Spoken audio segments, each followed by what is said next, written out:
Pues bueno, justo me gustaría tocar un tema que entonces que a mí también me obsesiona, ¿no? Que es el golem, ¿no? Yo decía que yo llegué por Frankenstein, ¿no? O sea, sabía que Mary Shelley había tomado como referencia para su novela La leyenda del golem. De hecho, viajó a Praga para investigar un poco más al respecto. Y a mí me llamaba mucho la atención el asunto de que, bueno, las dos palabras que le ponen tanto para darle vida como para eliminarlo, ¿no? Que eran emet, Sí. que significa verdad, Sí. y med, que significa muerte, ¿no? Entonces yo escribí un texto que es que me llama la atención que la verdad y la muerte están a una letra A de una diferencia. Pero vaya, algo que noto mucho con el golem es que al ser este ser de barro, como que uno lo puede todavía seguir maleando, ¿no? Ajá. Para Silvana, ¿desde dónde podemos leer actualmente al golem? ¿Qué lecturas posibles nos el golem? Uf, es de una actualidad el golem. ¿Sabes qué pasó? Hace cuando publiqué este libro, La Biblia y el Dron, me invitaron de un tecnológico de Gijón, en Asturias, para que hablara sobre la tecnología de los drones. Yo dije, no, yo no puedo hablar de la tecnología de los drones, yo puedo hablar éticamente sobre eso. Pero entonces se me ocurrió presentar el tema del golem, para hablar justamente del abuso de la tecnología, ¿no? Y fue muy interesante porque justo era un tecnológico, entonces había como una angustia de los estudiantes muy, muy legítima, ¿no? De hacia dónde estaban yendo con lo que ellos hacían. Tú conoces bien, o sea, el golem lo conocemos por, además de la novela del siglo XIX de Gustav Meyrink, lo conocemos también por el trabajo del historiador de la Cábala, Gershom Scholem. Y Scholem nos muestra todo este aspecto cabalístico en cuanto a la fuerza de las letras, la fuerza de la escritura y de la palabra, porque todo ocurre con letras en el golem. Que es un poco lo que retoma Borges, de hecho. Ahorita vamos a Borges, a eso quería ir, ahí va. Resulta que cuento un poquito sobre el golem. Se inspira, la lectura cabalística apunta a leer la parte blanca del texto. Dice que las letras negras son un comentario nada más. El verdadero texto es lo blanco. Imagínense que como se lee en voz alta, lo negro en realidad es voz, es oral, no es escrito. Lo escrito es lo blanco, ¿no? Imagínense el infinito de interpretaciones que salen sobre eso. Infinitas sí, pero con un límite muy claro que es el monoteísmo. Porque la Cábala es monoteísta, ¿no? Se escribe de una manera muy, muy arriesgada, muy creativa de leer, pero dentro de la tradición judía monoteísta. Entonces, el mundo divino es uno solo, obviamente, pero conviven en él el bien y el mal, lo femenino y lo masculino, es plural. Bueno, al leer de esta manera el texto blanco, se encuentran con el versículo de Isaías, capítulo 14, versículo 14, donde dice, me pareceré al Altísimo, Edamé, es esa palabra en hebreo, voy a ser un hombre de barro o tierra es Adamá. Como en hebreo no hay vocales, ¿sí? O sea, las vocales se agregan, pero el texto se puede leer tanto Edamé como Adamá, dice, bueno, parecerse al Altísimo, como propone Isaías 14:14, nosotros lo interpretamos como ser un hombre de barro. Entonces, las comunidades de cabalistas de la zona de los ashkenazíes, es decir, el centro de Europa, y en Praga estaba el rabino Yehuda Leví, Leib de Praga, se practicaba esto, se hacía un muñeco de barro, alrededor del muñeco iban dando vueltas todos los estudiantes del rabino y hacían combinaciones de las 22 letras del alfabeto según lo prescribe el Sefer Yetzirah, que es el libro de la creación, que es un texto cabalístico, y en un momento el muñeco cobraba vida. ¿Por qué? ¿Por qué cobraba vida? Porque entre todas esas combinaciones lo que aparecía se pronunciaba, sin saber muy bien cómo, en un momento se pronunciaba el nombre de Dios, que es el tetragrama, las 4 letras. Lo que mi abuelo quería llamar mi amigo Jehová, ¿sí? O que los más eruditos llaman Yahvé, pero que en realidad nadie sabe cómo se pronuncia, ¿no? Entonces yo prefiero la de mi abuelo, el amigo Jehová. Bueno, se decía ese nombre y en ese momento ya el muñeco de barro tenía vida. Para poder dominar a esa criatura, se escribía en la frente la palabra verdad, que en hebreo es emet. Y eso permitía dominarlo porque había una falla en el golem, había varias. Una es que no tenía inteligencia, la otra es que crecía todos los días. Después de 40 días era ingobernable. Entonces, la única manera de dominarlo era borrar la letra Aleph, que es la primera, que indica el infinito, y queda la palabra Met, como tú dices, entre la verdad y la muerte hay una sola letra, pero no es ni más ni menos que la letra del infinito, que es el cardinal transfinito mayor, ¿no? El Aleph. Aquel que Borges describe en el Aleph, ¿no? Es la esferita esa en el escalón 19 de la casa de Carlos Argentino de Aneri, ¿no? Donde en todo se ve, todo, torrentes de sangre de todo se ven ahí, ¿no? Bueno, entonces Aleph es eso, una letra dice, pero qué letra, ¿no? Claro. Entonces, esa era la manera de dominarlo. Al borrarse el Aleph, el golem se desplomaba, se volvía una montañita de tierra, de Adama. Pero entonces, ¿qué es lo que pasa? Borges tiene ese poema magnífico, que se llama El Golem, y tiene un verso que a mí me parece que resume todo de una manera perfecta, aunque todo el poema es cabal. Pero ese verso donde dice, los artificios y el candor del hombre no tienen fin. Es decir, los artificios, el deseo tecnológico, la pulsión tecnológica, desde que dice Kafka en un cuento sobre la Torre de Babel, que desde que entró la idea de Babel, de la Torre de Babel, en la humanidad nunca más va a salir de ahí. Pero junto con ella viene el candor, o sea, los artificios, el deseo de tecnología, junto con el candor, es decir, con la ingenuidad que nos hace creer que nosotros vamos a poder dominar aquello que creamos. Vuelvo a lo que hablamos al principio de la herencia. Nosotros heredamos lo que sabemos que heredamos y lo que no sabemos. Acuérdense cómo cuenta que muere Homero. Homero muere de tristeza cuando se encuentra con los pescadores. Los pescadores se estaban despiojando. Y entonces él les dice, le pregunta cómo estuvo la pesca y ellos le dicen, lo que pescamos lo dejamos, lo que no pescamos lo trajimos. Y no pudo descifrar ese enigma y murió de tristeza el más sabio de los hombres. Ellos se referían a los piojos.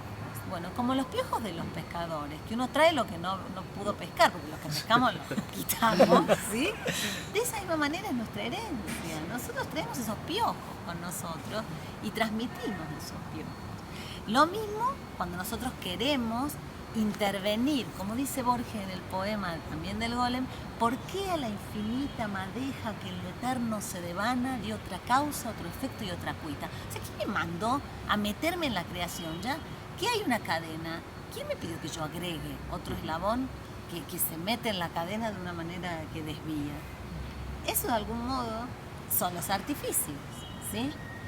Eso es cuando nosotros queremos imponer una cosa y no nos damos cuenta que nosotros ya legamos demasiados piojos traemos encima como para andar inventando liendres de plástico, ¿sí?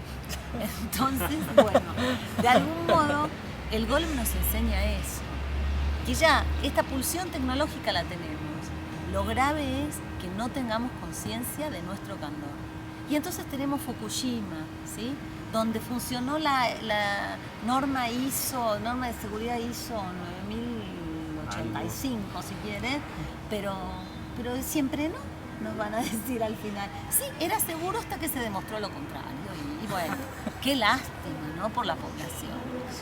Pero bueno, ahí está nuestra responsabilidad, ahí está la heteronomía en el tema del Golem, que a mí me parece, y lo voy a conectar también con la idea del trabajo en socialismo utópico, que también es un trabajo modesto, ¿sí?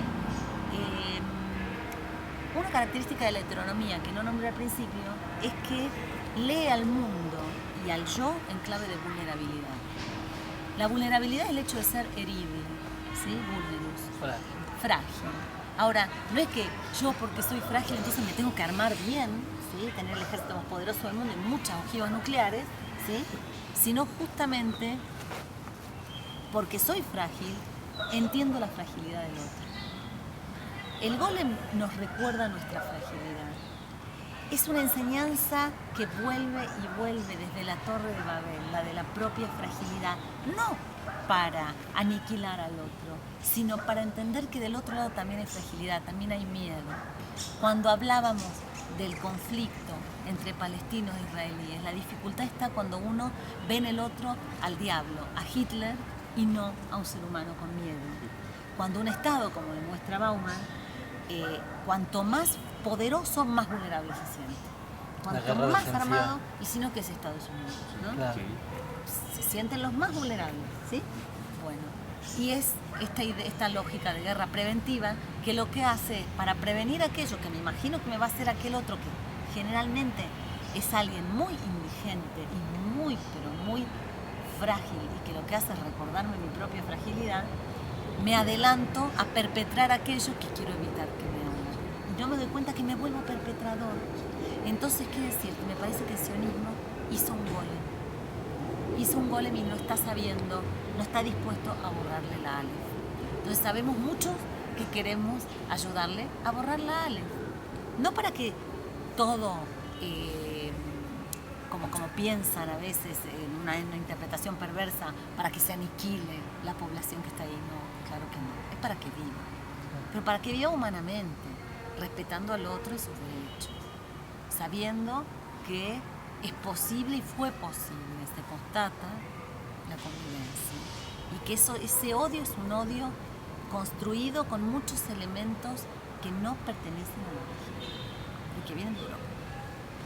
Y ahí me recuerda también en unos momentos en que hablas también del silencio que se hereda también sin saberlo, las cosas indecibles, insospechadas, que de repente en algún momento generacional van a surgir sin que sepamos cómo llegaron ahí, porque en los gestos, en los silencios de los ancestros, de los antepasados, se trató de omitir y surgen con más fuerza.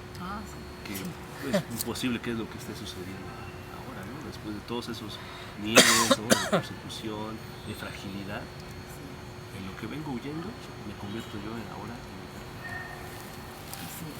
Así es. Y tiene que ver con esos miedos heredados. Con miedos heredados y mal elaborados. Porque cuando uno puede elaborar, ver esa herencia de frente, parte obviamente de esa herencia, es posible. Hay esperanza. Decía Kafka, hay muchísima esperanza, pero no para nosotros. Ahora ese pero no quiere decir que invalida la primera parte. Hay muchísima esperanza y hay que arreglárselas para dejarla venir más que para traerla por la fuerza. Hay que dejarla que nos sorprenda y se presente con su verdadero rostro, la esperanza, que no es el que nos imaginamos.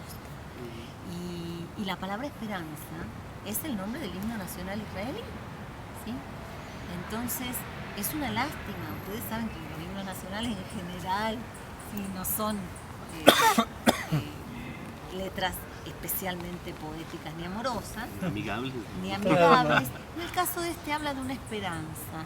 Y a mí me da esperanza, por ejemplo, que jóvenes disidentes israelíes de los objetores de conciencia han hecho una versión de este himno que se llama La Esperanza, que dice que, bueno, es muy poético porque sigue bien no solo los tiempos y los tonos, sino también la vocalización, pero dice, mientras de todo este esfuerzo, de todo este sudor, solo quede la teoría de la raza pura, la raza pura, discúlpennos, pero nosotros con ustedes no vamos a hacer. ¿Sí? Y entonces va formulando de qué manera sí puede haber esperanza, con igualdad de derechos para todos. Y en ese caso hay algo que nunca estuvo en la mesa de negociaciones de parte de Israel, que fue el derecho al retorno de los palestinos. Y eso, porque cuando enseguida espetan que en el año 2000 Ehud Barak estaba dispuesto a darles todo, nunca estuvo dispuesto al derecho al retorno. Que es difícil de ver qué se hace cuando alguien viene con la llave de una casa y quiere habitarla, pero está habitada ya hace 60 años por otro que también es dueño de esa casa, ¿no? Y hay que ver cómo se arregla eso. Ese va a ser otro problema. Pero mientras no se respete ese derecho al retorno y que la ley de retorno que nos permite a todos los judíos retornar después de 2000 años a esa tierra sea el impedimento del derecho al retorno y no se pueda hacer que convivan esas dos, pero como ley las dos en todo caso, o como derecho, mejor, entonces no habrá habido verdadera intención de diálogo heterónomo, de escucha. ¿Qué es? Vuelvo. Esta contracción, esta escucha que es primera, este saberse traductor. O sea, no soy yo la lengua que impone, mi lengua ya es traducción. ¿Sí? Otra forma de explicar la heteronomía a mí me gusta porque tiene que ver con algo del impuro. Está en una canción de Jarabe de Palo, ¿no? Que dice, en lo puro no hay futuro, el futuro está en la mezcla de lo puro que antes que puro fue mezcla. No hay tal cosa como lo puro. Y esa idea de la pureza es muy dañina. Allá y acá también. Sí, aquí también, mucho. Yo creo que hay mucho para traducir, ¿sí? Entre la experiencia palestina y la experiencia indígena de México y del continente, de todo el continente. Cerramos. Pues me gustaría que como último comentario hacer una reflexión para que tú nos platiques. En hebreo la palabra testigo es la grafía Ed, y es idéntica a la grafía Ad, que es de tiempo infinito, ¿no? Porque el testigo se entiende como el que interrumpe una línea temporal. En este caso, en este sentido, ¿cómo es testigo el trabajo de Silvana? Ay, qué lindo. Uy, es un elogio muy grande la pregunta. No, es el mejor regalo heterónomo que he recibido en toda mi vida, pensar que este trabajo mío sea testigo, ¿sí? Como un granito más dentro de esa eternidad, de esa cadena de generaciones. Yo creo que la labor de enseñanza la entiendo como un intercambio de perplejidades. Yo no creo en el intercambio de saberes, sinceramente, debo decirlo. Creo que lo que tenemos son perplejidades, son más bien dudas y que eso vamos a compartir. Decía Buber que la enseñanza era señalar algo desde el camino, o como decía Nietzsche, ¿no? Vademecum vadetecum, si quieres ir detrás de mí, ve detrás de ti, o sea, no hay manera. Y yo creo que al decir esto, tú lo has dicho, mira, al darme ese lugar de testigo, que es de tanta responsabilidad, porque el testigo nunca dice la palabra propia, dice la palabra del otro, presta su boca, ¿sí? Para aquel que por su condición de fragilidad, cuando pienso en testigo, en ese niño del que habla Primo Levi, en La Tregua, Urbine, un niño que lo llamaron así, no podía articular palabras ese niño, tenía 3 años, estuvo en Auschwitz y murió, y él dice que lo único que queda de testimonio de él son estas palabras, ¿no? Testigo en ese sentido. Yo paso el balbuceo, paso la duda, la pregunta que inquieta, y por eso me quedo tranquila de que tengo derecho a estar en filosofía, porque pregunto, ¿sí? Ahora, respuestas o un legado así importante o de piedra o de bronce, no. Decía Edmond Javés que nada se construye sobre piedra, todo sobre arena, pero hay que construir como si fuese piedra la arena. Eso, de esa manera soy testigo, de arena. Muchísimas gracias. Muchas gracias. Gracias a ustedes. Ha sido un gusto. Te vamos a pedir un favor más. Ahorita nos vamos a mover nosotros y todo, y que nos puedas leer un fragmento de algo tuyo que quieras compartirnos. No traje los lentes. Sí, voy a tratar de hacerlo bien. Okay. Pero de verdad, muchísimas gracias por aceptar la invitación. Ha sido una conversación deliciosa, verdaderamente. Al contrario, qué lector, lujo. Muchas gracias. Gracias, Silvana, por el tiempo, por seguir compartiendo. Vemos muchos atentos a esas palabras. No, muchísimas gracias. Y te iba a decir, tengo un texto que escribí recientemente sobre el golem. No lo viste, te lo voy a mandar para la revista Destiempo, porque Por favor, me a ti algo te encantaría. va a decir, yo Me supongo, encantaría. que es sobre esta visión. Muchísimas gracias. Y Bueno, pues también bien. gracias a ustedes por habernos acompañado. Los esperamos en la próxima emisión de Hay Vacantes. Hasta la próxima. Gracias. Entre cruzamientos traductores, promesas de lenguas. Volvamos a Buber, lector y traductor al alemán, junto a Rosenzweig del Tanaj, del Antiguo Testamento. Si este último veía en el Islam una amenaza, el primero prefirió acercarse y dejarse enseñar. Buber escribía: cuidémonos de hacerle al otro lo que nos han hecho sufrir. Ciertamente, e insisto en esto, la afirmación de sí mismo es una condición previa que se impone para todas nuestras acciones, pero no es suficiente. Hace falta también imaginación, poder representarse el alma del otro, del extranjero, según su realidad. Debo confesar, dice Buber, que me horroriza ver qué poco conocemos al hombre árabe en Palestina. Hasta aquí Buber. El autor de Una tierra para dos pueblos veía en los judíos provenientes de países árabes a los traductores naturales que, conociendo la lengua y las costumbres, podrían guiar a los ashkenazíes en su acercamiento a los pobladores palestinos. Sin embargo, la conducción sionista, eurocéntrica y en el sentido de Said, orientalista, no pensaba que debiera dejarse enseñar algo por culturas que consideraba menos civilizadas. El judío árabe, según Anillar, a propósito de Derrida, pero seguramente de acuerdo con Martin Buber, abre el campo minado de lo abrahámico. Judíos que escribían en árabe, palestinos que escriben en hebreo. En la traducción, en el cruce de las lenguas, se encuentra el sentido positivo, semítico. Estos poetas que piensan y escriben en árabe y en hebreo son expertos en minas lingüísticas, únicos capaces de desactivar la amenaza de muerte. No así los diplomáticos, que con la técnica de la Realpolitik solo saben seguir sembrando minas antihumanas en una pretendida lengua franca que ignora su propia vulnerabilidad. Entre cruzamientos traductores, el nombre hebreo, Ivri, proviene de la raíz del verbo hebreo abar, que significa pasar o cruzar. Por su parte, tan solo un cruce en el orden de las letras forma el nombre árabe, arabí, que a su vez comparte la raíz con el adjetivo occidental ma'arabi. Para aproximarse a esta identidad entre comillas de frontera, plural, que canta en las lenguas, cabe evocar un diálogo citado por Gil Anillar y dejar que de la sonrisa brote la promesa.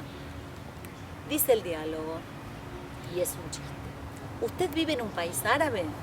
No, soy un árabe. Oh, pensé que usted era un judío. Claro. Permítame entender, ¿es usted judío o árabe? Soy ambos. ¿Mitad y mitad? No, enteramente el uno y enteramente el otro.